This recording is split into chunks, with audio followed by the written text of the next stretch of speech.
Hello dear students, welcome to TWS academy. সকলকে আবারও একটি নতুন জেনারেল অ্যাওয়ারনেস এবং জিকের ক্লাসে স্বাগত জানাই। আজকের ক্লাসে আমরা কিছু দুর্দান্ত সুন্দর কিছু প্রশ্ন নিয়ে আলোচনা করব। তো অবশ্যই সকলে ক্লাসটি শেষ পর্যন্ত দেখবে। আশা করব আজকের ক্লাসটি খুবই তোমাদের ভালো লাগবে, কারণ আজকের ক্লাসে আমরা বিভিন্ন পরীক্ষার কিছু প্রিভিয়াস ইয়ারের প্রশ্ন রেখেছি। তো আজকের ক্লাসটি তোমাদের বলবো একটু বন্ধুদের কাছেও শেয়ার করে দেবে, যার থেকে কিন্তু তারা উপকৃত হবে। আজকের ক্লাসটি হচ্ছে 36 নম্বর ক্লাস। এর আগে আমি কিন্তু 35টি ক্লাস তোমাদের করেছি এই সিরিজের। যদি তোমাদের ক্লাসগুলি দেখতে ইচ্ছুক হও তাহলে কিন্তু তোমরা প্লে লিস্টে ক্লিক করে, ডেসক্রিপশনে প্লে লিস্টের লিঙ্ক দেওয়া আছে, সেখানে ক্লিক করে কিন্তু ক্লাসগুলো দেখতে পারো।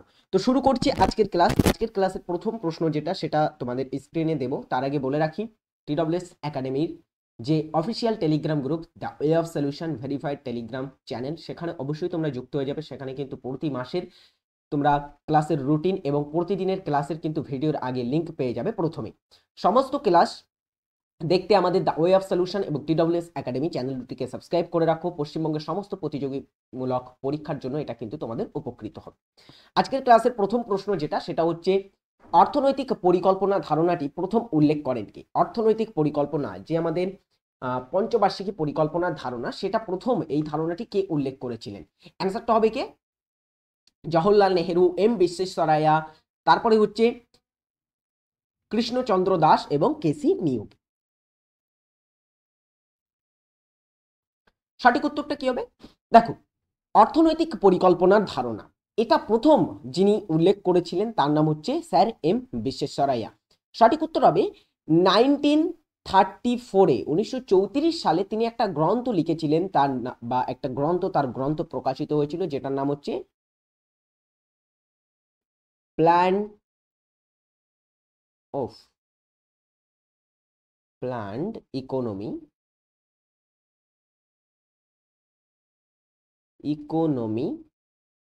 For India. তাহলে এই গ্রন্থটির লেখককে? স্যার এম বিশ্বেশ্বরায়া। প্ল্যান ইকোনমি ফর ইন্ডিয়া নামক গ্রন্থে কিন্তু তিনি প্রথম এটার ধারণা উল্লেখ করেন। নেক্সট হচ্ছে, নিম্নলিখিত রাজ্যগুলির মধ্যে কোনটি সর্বাধিক রাজ্যের সঙ্গে সীমানা আছে? সর্বাধিক রাজ্যের সঙ্গে সীমানা ভাগ করে নিম্নের কোন রাজ্যটি? মধ্যপ্রদেশ, তেলেঙ্গানা, অন্ধ্রপ্রদেশ, অসম। আমরা যদি দেখি, সর্বাধিক রাজ্যের সঙ্গে সীমানা ভাগ করে যে রাজ্যটি, সেটার নাম হচ্ছে উত্তরপ্রদেশ। উত্তর প্রদেশ রাজ্য সর্বাধিক কিন্তু রাজ্যের সঙ্গে সীমানা ভাগ করে। কয়টি রাজ্য? 8টি রাজ্য এবং একটি কিন্তু কেন্দ্রশাসিত অঞ্চলের সঙ্গেও সীমানা ভাগ করে থাকে। তো এই যে উত্তরপ্রদেশ, সেটা তো কয়টি, সেটা তো এখানে অপশানে নেই, তাহলে অ্যান্সার কি হবে? এখানে আছে মধ্যপ্রদেশ, তেলেঙ্গানা, অন্ধ্রপ্রদেশ আর অসম। আমরা যদি দেখি 8টির পরে এই নিম্নলিখিতর মধ্যে সর্বাধিক সীমানা ভাগ করে যেটা, সেটা হচ্ছে অসম।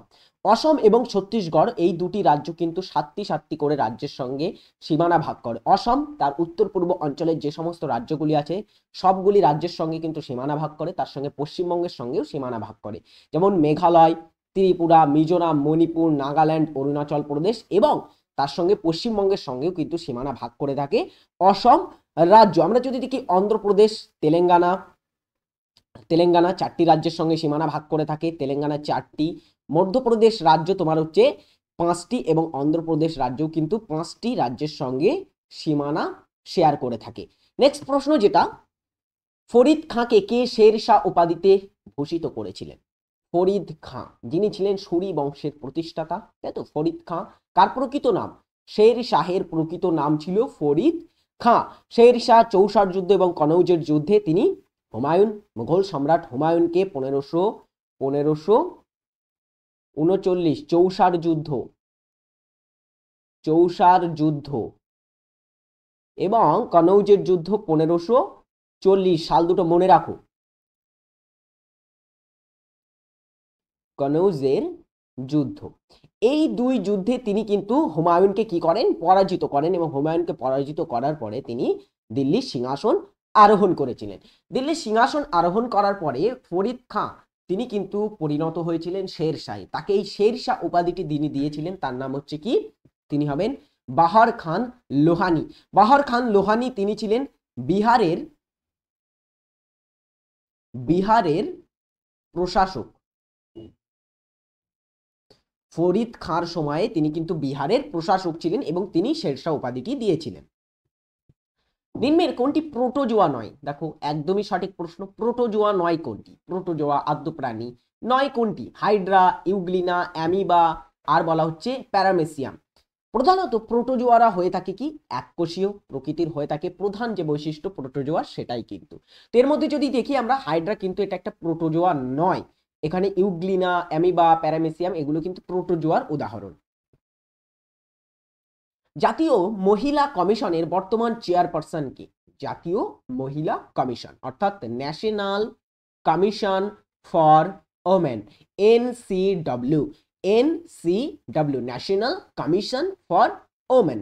তো এই রাষ্ট্রীয় মহিলা আয়োগ বা রাষ্ট্রীয় যে মহিলা কমিশন তার যিনি বর্তমান চেয়ারপারসন তিনি হবেন কে? অ্যান্সার হবে রেখা শর্মা, তিনি এর বর্তমান চেয়ারপারসন। একদমই কিন্তু ইন্টারেস্টিং এবং খুবই গুরুত্বপূর্ণ প্রশ্ন এটা। সকলে কিন্তু এরকম স্টার দিয়ে রাখো, এই প্রশ্নটি কিন্তু খুবই খুবই খুবই ইম্পর্টেন্ট। ওকে, আর এর সঙ্গে আমরা কয়েকটি জিনিস জেনে রাখবো যে এটা কবে এস্টাবলিশ হয়েছিল, এটা প্রতিষ্ঠা হয় কবে। এটা প্রতিষ্ঠা হয়েছিল 1992 সালে এটা প্রতিষ্ঠিত হয়েছিল এবং এটা ভারতের কেন্দ্রীয় একটা কিন্তু সংস্থা। কোন গুপ্ত শাসক পরিমোক্ষ নীতি গ্রহণ করে? পরিমোক্ষ নীতি এটা কে গ্রহণ করেছিলেন? প্রথম চন্দ্রগুপ্ত, দ্বিতীয় চন্দ্রগুপ্ত, প্রথম কুমারগুপ্ত এবং সমুদ্রগুপ্ত। গুপ্ত শাসকদের মধ্যে একজন ব্যক্তি তিনি পরিমোক্ষ নীতি এটা গ্রহণ করেছিলেন। পরিমোক্ষ নীতিটা কি? পরিমোক্ষ নীতি হচ্ছে এটা একটা রাজ্য বিজয়ের নীতি বা রাজ্য বিজয় নীতি। আমরা জানি সমুদ্রগুপ্ত তিনি দক্ষিণাত্য জয় করেছিলেন। দক্ষিণাত্য জয় করার পরে সেখানে কিন্তু তিনি একটা তোমার এরকম নীতি গ্রহণ করেছিলেন যেটাকে পরিমোক্ষ নীতি বলা হয়। যেই নীতিটির প্রধান যে উদ্দেশ্য ছিল সেটা হচ্ছে কি, যে ওই সমস্ত রাজ্যের যে সমস্ত রাজারা ছিল সেই সমস্ত রাজাদেরকে রাজ্য তিনি ফিরিয়ে দেবেন, তাদের কাছ থেকে তিনি রাজস্ব আদায় করবেন এবং তাদের কিন্তু আনুগত্য তিনি বা তাদের কিন্তু সমুদ্রগুপ্তের আনুগত্য করতে হবে, তার হয়ে কিন্তু যুদ্ধ করতে হবে, তার কথা মেনে চলতে হবে প্রভৃতি কারণে কিন্তু তারা তাদেরকে বা সমুদ্রগুপ্ত তাদের রাজ্যটিকে ফেরত দিয়ে দেবে। এই নীতিটিকে কিন্তু বলা হয় পরিমোক্ষ নীতি। তো এই নীতিটি যিনি প্রচলন করেছিলেন অবভিয়াসলি এটা হবে সমুদ্রগুপ্ত। সমুদ্রগুপ্ত এমনই কিন্তু দক্ষিণাতে 12 জন রাজাকে তিনি পরাজিত করেন এবং তাদের রাজ্য ফিরিয়ে দেন। 12 জন রাজাকে তিনি পরাজিত করেন দক্ষিণাত্যে বা দক্ষিণ ভারতে। ওকে, গালি ক্ষয় সর্বাধিক হয়ে থাকে এই অঞ্চলে। গালি ক্ষয় কোন অঞ্চলে সর্বাধিক পরিমাণে হয়? গালি ক্ষয়টা কি? গালি ক্ষয়টা আমরা যদি দেখি, গালি ক্ষয় হচ্ছে প্রধানত এটা নালী ক্ষয় বা গালি ক্ষয় বলা হয়, যেটা তোমার সংকীর্ণ নালী বা জলাধার, ছোট ছোট জলাধার বেয়ে এসে মৃত্তিকা যে ক্ষয় করে থাকে সেটাকে কিন্তু বলা হয়ে থাকে গালি ক্ষয়। একদমই বাংলা ভাষায় একদম কিন্তু সহজ পদ্ধতিতে গালি ক্ষয় বলতে বোঝায় মৃত্তিকা নালা দ্বারা বা জলপ্রবাহ দ্বারা, ছোট ছোট জলপ্রবাহ দ্বারা ক্ষয় প্রাপ্ত হয় যখন, সেটাকে বলা হয় গালি ক্ষয়। এই গালি ক্ষয় সবচেয়ে বেশি পরিমাণে হয় এই অঞ্চলে, চম্বল অঞ্চল, উড়িষ্যা সমভূমি অঞ্চল এবং যোধপুর অঞ্চল আর দার্জিলিং পার্বত্য অঞ্চল। যদি আমরা দেখি এখানে গালি ক্ষয় সর্বাধিক পরিমাণে হয়ে থাকে সেটা হচ্ছে চম্বল অঞ্চলে। চম্বল অঞ্চল এটা কোথায় অবস্থিত? এটা রাজস্থানে অবস্থিত। আচ্ছা, আরেকটা জিনিস মনে রাখো, রাজস্থান রাজ্য ভারতের মধ্যে কিন্তু মৃত্তিকা ক্ষয়ের নিরিখে সবচেয়ে বেশি পরিমাণে মৃত্তিকা ক্ষয় হয়ে থাকে এই রাজস্থান রাজ্যে। কোন রাজ্যে মৃত্তিকা ক্ষয়ের হার সবচেয়ে বেশি? সেটা হবে এই রাজস্থান রাজ্যে। বিশেষ করে গালি ইরেশন বা গালি ক্ষয় কিন্তু সবচেয়ে বেশি পরিমাণে হয় এই অঞ্চলে। নেক্সট হচ্ছে, কোন শহরে প্রধানমন্ত্রী নরেন্দ্র মোদী 27তম জাতীয় যুব উৎসবের উদ্বোধন করলেন? জাতীয় যুব উৎসব এটা কবে পালিত হয়? জাতীয় যুব উৎসব, যুব দিবস আমরা জানি প্রতি বছর 12ই জানুয়ারি। 12ই জানুয়ারি স্বামী বিবেকানন্দের জন্মদিনে জাতীয় যুব দিবস পালিত হয়। ঠিক আছে, তো এই জাতীয় যুব দিবস এই বছরেও তোমার হচ্ছে 12ই জানুয়ারি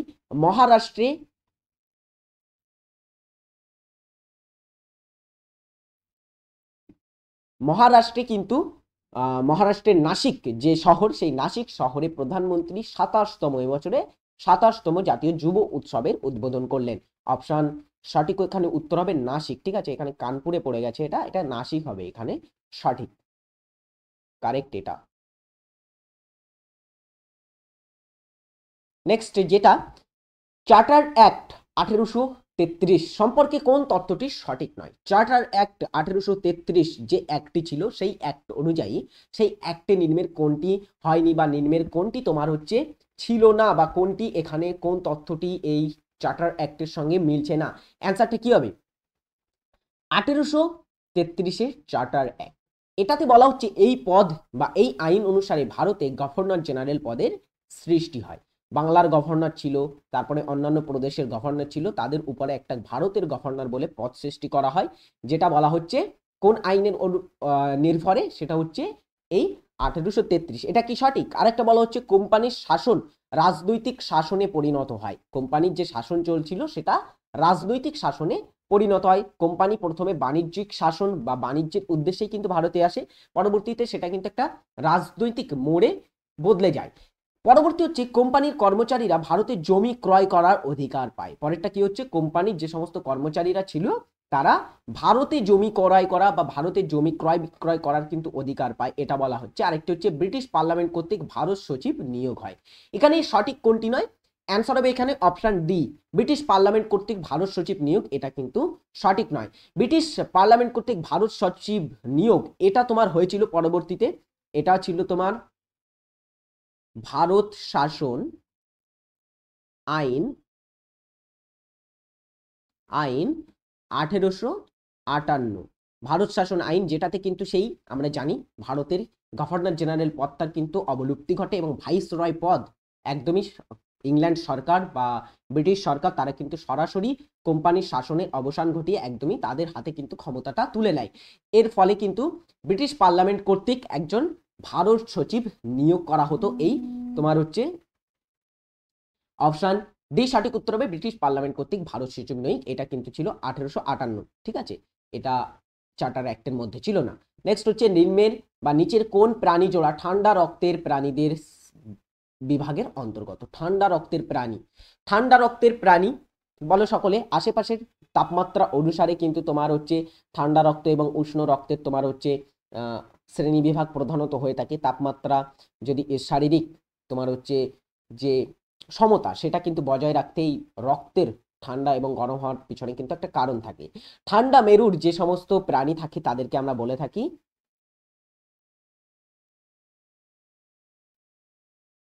পেইকি পেইকিলোথার্মিক।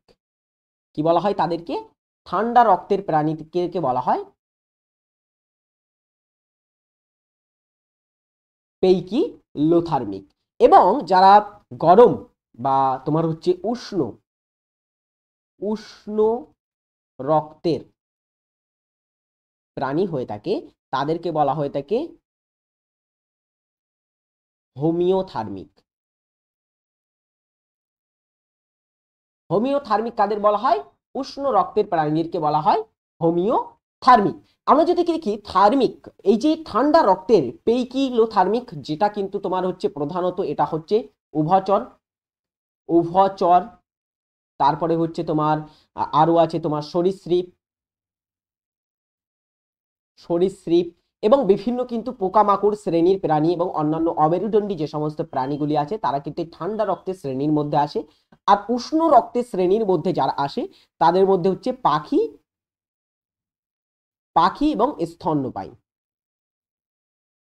স্তন্যপায়ী এগুলি হচ্ছে উষ্ণ রক্তের মধ্যে এসে থাকে। তো এখানে দেখি যদি আমরা উত্তর কোনটি হবে, পাখি তো হবেই না, এখানে পাখি আছে, এখানে পাখি আছে, এখানে স্তন্যপায়ী প্রাণী আছে, তো এখানে সঠিক উত্তর হবে এটা ব্যাঙ ও সাপ। এখানে সরীসৃপ এবং উভচরের জোড় আমরা দেখতে পাচ্ছি, এই দুটি কিন্তু প্রাণী ঠান্ডা জোড়া রক্তের শ্রেণীর মধ্যে পড়ে। নেক্সট হচ্ছে আজকের হোমওয়ার্ক, ভারতীয় সংবিধান সভার প্রথম সভাপতি কে ছিলেন? সংবিধান সভা অনুষ্ঠিত হয়েছিল যখন, তার প্রথম সভাপতি কে ছিলেন? ডক্টর আম্বেদকর, রাজাগোপালাচারী, আবুল কালাম আজাদ এবং রাজেন্দ্র প্রসাদ।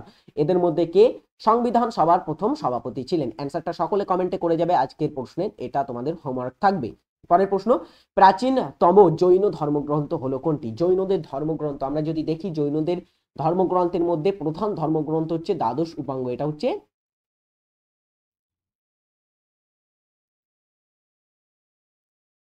প্রধান ধর্ম গ্রন্থ। তো এদের মধ্যে প্রাচীনতম ধর্মগ্রন্থ কোনটি? সেটা হবে কল্পসূত্র। কল্পসূত্র এর লেখক কে? কল্পসূত্র কে লিখেছিলেন বলো, লেখক কে? এটার লেখক হচ্ছে ভদ্রাবাহু। জৈন পণ্ডিত ভদ্রাবাহু তিনি কিন্তু লিখেছিলেন এটা। নিচের কোন খাবারটি প্রোটিনের সবচেয়ে ভালো উৎস? কোনটি প্রোটিনের সবচেয়ে ভালো উৎস? মাখন, মাছ, লেটুস এবং দুধ। সুষম খাদ্যে আমরা জানি 6 প্রকারের উপাদান থাকে। সুষম খাদ্যে একটি ভিটামিন থাকে, তারপরে হচ্ছে তোমার ফ্যাট থাকে, খনিজ লবণ, পানি, তারপরে তোমার হচ্ছে যেটা এই যে প্রোটিন, এবং আরেকটি হচ্ছে কার্বোহাইড্রেট থাকে। তো এই 6টি প্রধান উপাদান থাকে একটা সুষম খাদ্যে। তার মধ্যে নিম্নের যেটা প্রোটিন কিন্তু একটা অন্যতম উপাদান, এবং এই প্রোটিন সবচেয়ে বেশি পরিমাণে নিম্নলিখিত খাবারগুলির মধ্যে সবচেয়ে বেশি থাকে, সেটা হচ্ছে মাছে। মাছ কিন্তু প্রোটিনের একটা ভালো উৎস। কোন চালুক্য রাজা প্রথম অশ্বমেধ যজ্ঞের আয়োজন করেন? আজকে প্রশ্নগুলো কিন্তু একটু কঠিন প্রশ্ন আছে, এবং এই প্রশ্নগুলি বিশেষ করে কিন্তু পরীক্ষায় এসেছিল কিছু পরীক্ষায়, এবং এগুলো কিন্তু তোমার বিশেষ করে এটা প্রিভিয়াস ইয়ারেরই প্রশ্ন। তো চালুক্য রাজা, চালুক্য বংশের যিনি প্রতিষ্ঠাতা ছিলেন, আমরা যদি বলি প্রথম উল্লেখযোগ্য যিনি শাসক ছিলেন, তার নাম হচ্ছে প্রথম এই পুলকেশী। প্রথম পুলকেশী তাকে বলা হয় প্রকৃত প্রতিষ্ঠাতা। যেই চালুক্য রাজা প্রথম পুলকেশী, তিনি কিন্তু এই চালুক্য বংশের অনেকগুলো কিন্তু এরকম অশ্বমেধ যজ্ঞের আয়োজন করেছিলেন। তার মধ্যে একটি হচ্ছে প্রথম পুলকেশী, তিনি কিন্তু প্রথম এই অশ্বমেধ যজ্ঞের আয়োজন করেন। অশ্বমেধ যজ্ঞটা কি বলতো? অশ্বমেধ যজ্ঞ বলতে বোঝানো হয় ঘোড়ার বলিদান, বা হ্যাঁ, ঘোড়ার বলিদানই প্রধানত এটাকে বোঝানো হয়। এবং এই অশ্বমেধ যজ্ঞে কিন্তু একটা তোমার ঘোড়াকে তৎকালীন সময়ে শাসকেরা এরকম যজ্ঞের মাধ্যমে কিন্তু একটা ঘোড়াকে, লাগামবিহীন ঘোড়াকে ছেড়ে দিত, এবং যেই যেই রাজ্যের উপর দিয়ে সেই ঘোড়াটা যেত না, সেই সেই রাজ্যের রাজাদের হয় তা একটা মানে ওপেন চ্যালেঞ্জ দিত তারা, তাদের সঙ্গে হয় যুদ্ধ করো, না হলে তাদের বশ্যতা স্বীকার করো। ঠিক আছে? তো এই সমস্ত কিন্তু অশ্বমেধ যজ্ঞের কারণ ছিল, এবং অশ্বমেধ যজ্ঞ কিন্তু এই কারণেই করা হতো। নেক্সট হচ্ছে, জনসংখ্যার নিরিখে দ্বিতীয় জনবহুল রাজ্য কোনটি? জনসংখ্যা সবচেয়ে বেশি কোন রাজ্যে? সর্বাধিক কোন রাজ্যে জনসংখ্যা? সেটা হচ্ছে উত্তরপ্রদেশ। উত্তরপ্রদেশ রাজ্যে সর্বাধিক জনসংখ্যা, এবং দ্বিতীয় স্থানে আসে কোথায়? সেটা হচ্ছে মহারাষ্ট্র দ্বিতীয় স্থান অধিকার করে। এবং সর্বনিম্ন কোথায় বলতো? কোথায় বলতে পারবে সর্বনিম্ন? যেটা হচ্ছে সিকিম। সিকিমে কিন্তু সবচেয়ে কম জনসংখ্যা বসবাস করে, এটা 2011 ডেটা অনুযায়ী। পরের প্রশ্ন, লোকসভার সর্বাধিক সদস্য সংখ্যা কত? লোকসভা, রাজ্য আইনসভার নিম্নকক্ষ, এবং এটা কিন্তু একটা শক্তিশালী কক্ষ, যেই কক্ষটিতে তোমার সর্বাধিক কতজন সদস্য থাকতে পারে। লোকসভার সদস্যটা কিন্তু তোমার প্রধানত এরা নির্বাচিত হয়ে থাকে কাদের দ্বারা? সাধারণ জনগণ দ্বারা কিন্তু তারা নির্বাচিত হন। ঠিক আছে? তো আমরা যদি দেখি কতজন লোকসভার সদস্য থাকতে পারে সর্বাধিক, সেটা হচ্ছে 552 জন সর্বাধিক সদস্য থাকতে পারে, যার মধ্যে 550 জন কেন্দ্রশাসিত অঞ্চল, এবং তোমার হচ্ছে কিসের থেকে থাকে? রাজ্য থেকে থাকে, নির্বাচিত হন, এবং 2 জন অ্যাংলো ইন্ডিয়ানকে কিন্তু রাষ্ট্রপতি নিয়োগ করতে পারেন। পরের প্রশ্ন, বেঙ্গল ব্রিটিশ ইন্ডিয়া সোসাইটির সভাপতি কে ছিলেন? বেঙ্গল ব্রিটিশ ইন্ডিয়া সোসাইটি, এটা একজন ব্যক্তি, তিনি প্রতিষ্ঠা করেছিলেন। তো তিনি কে ছিলেন এবং তার প্রথম সভাপতি কে ছিলেন? একটু বলো সকলে। বেঙ্গল ব্রিটিশ ইন্ডিয়া সোসাইটি, এই বেঙ্গল ব্রিটিশ ইন্ডিয়া সোসাইটি 1843 সালে প্রতিষ্ঠিত হয়, প্রতিষ্ঠা হয়। এবং এই বেঙ্গল ব্রিটিশ ইন্ডিয়া সোসাইটির যিনি প্রতিষ্ঠাতা ছিলেন, তার নাম হচ্ছে জর্জ থমসন, বা জর্জ থমসন তিনি কিন্তু ছিলেন, টমসন এখানে আছে। তো দেখো, ইনি হচ্ছেন প্রতিষ্ঠাতা এবং প্রথম সভাপতি ছিলেন। এবং এই তোমার হচ্ছে বেঙ্গল ব্রিটিশ ইন্ডিয়া সোসাইটির প্রথম সম্পাদক যিনি ছিলেন, তার নামটা মনে রাখো। সম্পাদক ছিলেন, তার নাম হচ্ছে প্যারীচাঁদ মিত্র।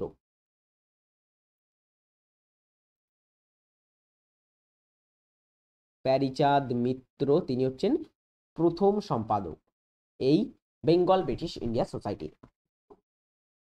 কোনটি বিশ্বের প্রাচীনতম গ্র্যান্ড স্ল্যাম? গ্র্যান্ড স্ল্যাম কাদেরকে বলা হয়? গ্র্যান্ড স্ল্যাম এই যে চারটি তুমি ওপেন দেখতে পাচ্ছ, Wimbledon, French open, Australia open এবং ইউএস ওপেন, এইগুলোকে বলা হয় থেকে উইম্বলডন।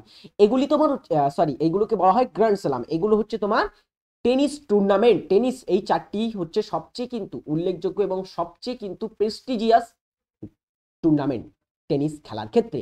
তো এর মধ্যে প্রাচীনতম যেটা টেনিস টুর্নামেন্ট সেটা হচ্ছে উইম্বলডন টেনিস টুর্নামেন্ট, যেটা তোমার প্রধানত প্রথম এটা আয়োজিত হয়েছিল, প্রথম খেলা হয় যেটা সেটা হচ্ছে 1877 সালে এটা প্রথম খেলা হয়েছিল। এবং এটা কোথায় খেলা হয় বলতো? এটা ইংল্যান্ডে কিন্তু যুক্তরাজ্যে খেলা হয়ে থাকে এই উইম্বলডনটি।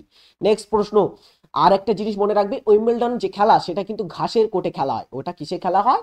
ঘাসের কোর্টে কিন্তু খেলা হয়। নেক্সট হচ্ছে ভারতীয় সংবিধানের প্রস্তাবনার সকল নাগরিকদের জন্য কি ধরনের ন্যায় বিচার সুনিশ্চিত করার কথা বলা হয়েছে? ভারতীয় সংবিধানের যে প্রস্তাবনায় সেখানে সকল নাগরিকদের জন্য কোন ধরনের ন্যায় বিচার সুনিশ্চিত করার কথা বলা হয়েছে? অ্যান্সারটা কি হবে বলো? সামাজিক, রাজনৈতিক, অর্থনৈতিক নাকি সবকটি? সঠিক উত্তর কি হবে? দেখো, ভারতীয় সংবিধানের যে প্রস্তাবনা সেখানে উল্লেখিত আছে সামাজিক ন্যায় বিচার, রাজনৈতিক ন্যায় বিচার।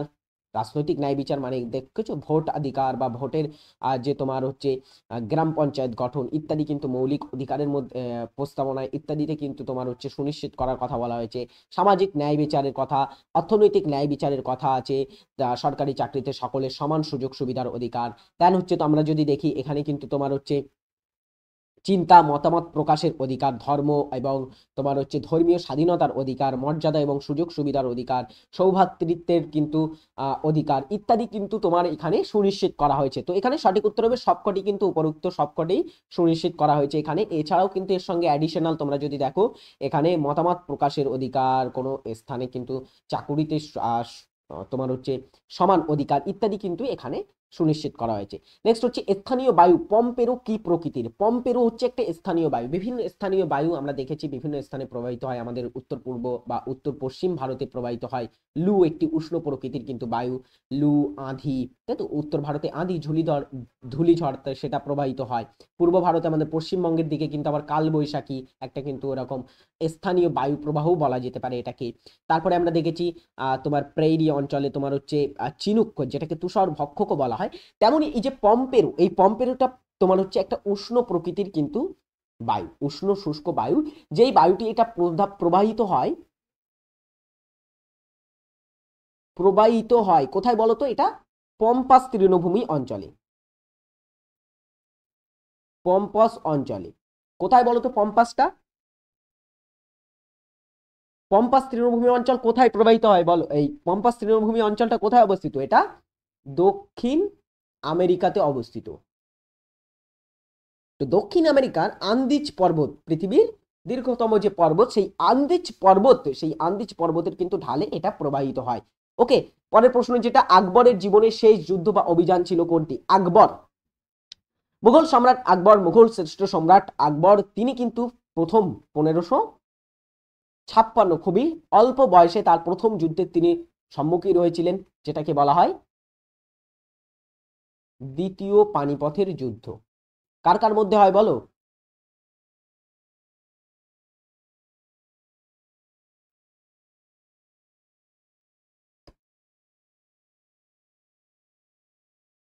তার জীবনের প্রথম যুদ্ধ ছিল কি? দ্বিতীয় পানিপথের যুদ্ধ। আকবর এবং অপর দিকে ছিল হিমু, এই দুজনের মধ্যে হয়েছিল।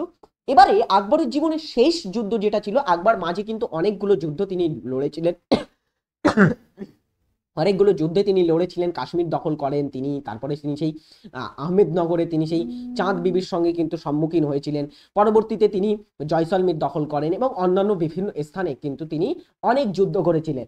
তো আকবরের জীবনে উল্লেখযোগ্য যুদ্ধগুলোর মধ্যে সর্বশেষ যে যুদ্ধটা ছিল সেটা হচ্ছে আরশিরগড় দুর্গ বিজয়, যেটা 1601 খ্রিস্টাব্দে তিনি আরশিরগড় দুর্গটা কিন্তু বিজয় করেছিলেন এবং এটা তার শেষ যুদ্ধ ছিল। টিডব্লিউএস একাডেমি অ্যাপে শুরু হয়ে গেছে তোমার অ্যাডমিশন। ডব্লিউবিপি 2024 ফাউন্ডেশন ব্যাচ 2.0, এখানে তোমরা ভর্তি হলে সমস্ত টিচারদের কাছ থেকে ক্লাস করার সুযোগ পাবে, বেস্ট ক্লাস, সমস্ত বিষয়ে সিলেবাস ভিত্তিক ক্লাস, বিষয় ভিত্তিক মক টেস্ট, লাইভ ক্লাস যদি মিস করো রেকর্ড দেখার সুযোগ, প্রিলি প্লাস মেনের কিন্তু এখানে মেন এর দুটোই কভার তুমি একসাথে পাবে। তো আজই TWS একাডেমিতে যুক্ত হও সেরা টিচারদের কাছ থেকে সেরা ক্লাস নিতে। লিমিটেড অফার আছে, এই অফারের মধ্যে তুমি যদি ভর্তি হও অনেকটা কিন্তু ছাড় পেয়ে যাবে এবং এখানে কিন্তু তোমাদের একদমই স্যারেদের দ্বারা বেস্ট ক্লাস করানো হচ্ছে। তো আজই চেক আউট করো TWS একাডেমি অ্যাপ এবং তোমার নিজের নাম এনরোল করো। আজকের পরবর্তী প্রশ্ন যেটা হচ্ছে ইদুক্কি কোন পর্বতশ্রেণীতে অবস্থিত? ইদুক্কি হচ্ছে একটা শৈল শহর, শৈল শহর ইদুক্কি। তো এই ইদুক্কিটা কোন পর্বতশ্রেণীতে অবস্থিত? প্রথমে আমরা দেখবো এটা কোথায় অবস্থিত। ইদুক্কিটা অবস্থিত তোমার কেরলে। কোথায়? কেরল রাজ্যের কিন্তু এটা একটা জেলা বলা যেতে পারে বা একটা শহর ইদুক্কি। তো এই তোমার হচ্ছে ইদুক্কিটা সেটা কোন পর্বতশ্রেণীতে অবস্থিত? এখানে আমরা যদি দেখি সঠিক উত্তর হবে এটা পশ্চিমঘাট পর্বতশ্রেণীতে কিন্তু অবস্থিত। দেওপাড়া প্রশস্তি থেকে কার রাজত্বকাল সম্পর্কে জানা যায়? দেওপাড়া প্রশস্তি, যেই প্রশস্তিটা তোমার হচ্ছে থেকে একজন রাজার কিন্তু সম্পর্কে আমরা জানতে পারি, কার সম্পর্কে বলো সকলে?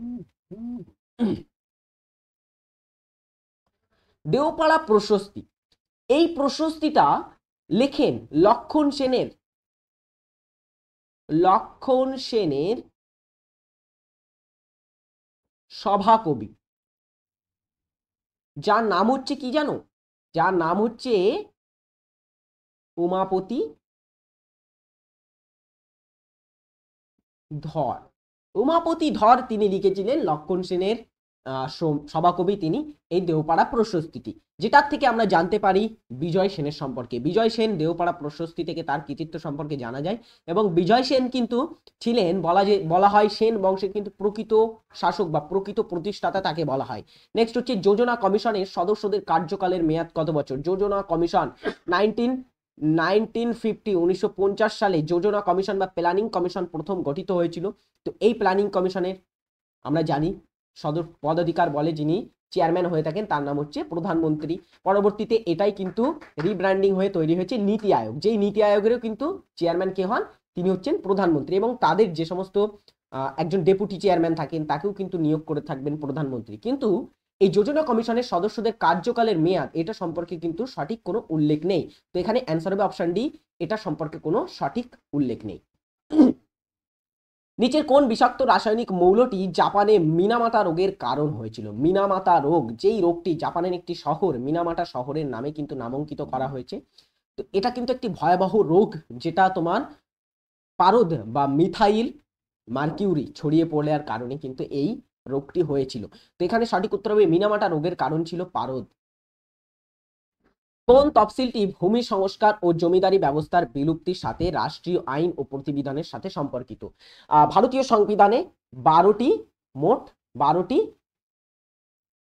তফসিল আছে আছে তো তার মধ্যে এক একটি তফসিল কিন্তু এক একটি জিনিসের সঙ্গে যুক্ত। যেমন আমরা যদি দেখি দশম তফসিল দলত্যাগ বিরোধী আইনের সঙ্গে যুক্ত, তারপরে নবম তফসিল, তারপরে একাদশ তফসিল যেটা পঞ্চায়েত ব্যবস্থার সঙ্গে যুক্ত, দ্বাদশ তফসিল পৌর ব্যবস্থার সঙ্গে যুক্ত।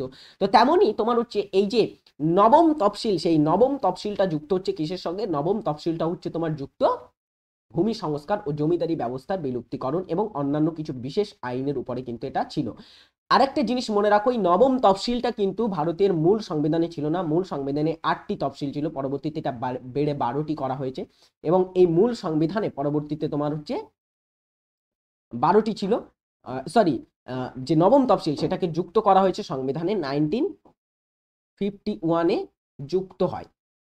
যুক্ত হয় এবং 1951-এ যে তোমার সংবিধান সংশোধনীর মাধ্যমে যুক্ত হয়েছিল সেটা হচ্ছে প্রথম সংবিধান সংশোধনী। তাহলে আরেকটা জিনিস আমরা জানতে পারছি যে প্রথম সংবিধান সংশোধনীটা কবে হয়েছিল? 1951 সালে। পরবর্তী প্রশ্ন, দাগ হুলিয়া প্রথা কে প্রবর্তন করেন? দাগ ও হুলিয়া প্রথা, দাগ হুলিয়া প্রথা এটা হচ্ছে তোমার একজন ব্যক্তি শুরু করেছিলেন। তিনি সেনাবাহিনীতে ঘোড়া এবং সেনাবাহিনীর যে সমস্ত সেনারা ছিল তাদের নাম নথিভুক্তকরণ এবং ঘোড়া চিহ্নিতকরণের জন্য কিন্তু দাগ হুলিয়া প্রথার প্রবর্তন করা হয়। যিনি প্রবর্তন করেছিলেন তার নাম হচ্ছে আলাউদ্দিন খলজি। আলোক রশ্মির প্রাথমিক রঙগুলি হলো কি? আলোক রশ্মির যে প্রাথমিক রং সেগুলো কি? আলোক রশ্মির প্রাথমিক রং যেগুলি সেগুলি হচ্ছে লাল, নীল, সবুজ, যেটাকে আমরা সংক্ষেপে বলি RGB। RGB হচ্ছে প্রাথমিক কিন্তু রং। কোন কোম্পানির ডাকনাম বিগ ব্লু? বিগ ব্লু নামে ডাকা হয় কোন কোম্পানিকে? বলো, বিগ ব্লু বলা হয় কোন কোম্পানিকে? অ্যান্সারটা হবে কোন কোম্পানি? IBM কে বলা হয় বিগ ব্লু। নকশবন্দি সম্প্রদায়ের প্রতিষ্ঠাতা কে ছিলেন? সুফি এবং ভক্তি আন্দোলন, সেক্ষেত্রে যখন আমরা পড়বো তখন কিন্তু এই সুফিবাদ এবং বিভিন্ন সম্প্রদায়ের প্রতিষ্ঠাতা এই সম্পর্কে কিন্তু জানতে পারবো। বিভিন্ন সুফি আন্দোলনের ক্ষেত্রে চিশতিয়া সম্প্রদায়, কাদেরি সম্প্রদায়, তারপরে নকশবন্দি সম্প্রদায়, মাদারি সম্প্রদায়, তো বিভিন্ন কিন্তু সম্প্রদায় বা বিভিন্ন কিন্তু এরকম তোমার হচ্ছে সুফি গোষ্ঠীর প্রতিষ্ঠা হয়েছিল। তার মধ্যে নকশবন্দি যে সম্প্রদায় ছিল, যেমন আমরা যদি দেখি চিস্তিয়া তরিকা বা চিস্তিয়া সম্প্রদায়ের যিনি প্রতিষ্ঠাতা তার নাম ছিল খাজা মঈনুদ্দিন চিস্তি। কাদেরির ক্ষেত্রে নিয়ামতুল্লাহ কাদেরি।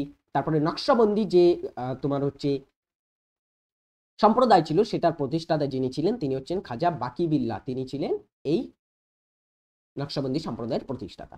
লাস্ট প্রশ্ন, দ্য রিপাবলিক গ্রন্থ কে লিখেছিলেন? দ্য রিপাবলিক বিখ্যাত গ্রন্থ, দার্শনিক, একজন দার্শনিক ব্যক্তি তিনি লিখেছিলেন, Plato, James Mill, Jeremy Bentham এবং ম্যাকিয়াভেলি। একদমই সহজ প্রশ্ন। তো সঠিক উত্তর কি হবে বলো?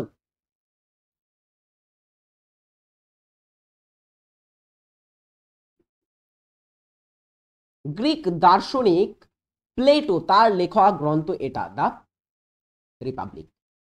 তো আজকের ক্লাসটি ছিল এই এতদূর পর্যন্ত। আশা করব ক্লাসটি তোমাদের খুবই ভালো লেগেছে। ভালো লেগে থাকলে অবশ্যই কমেন্টে জানাবে এবং তুমি একটা ক্লাসে লাইক করে দেবে।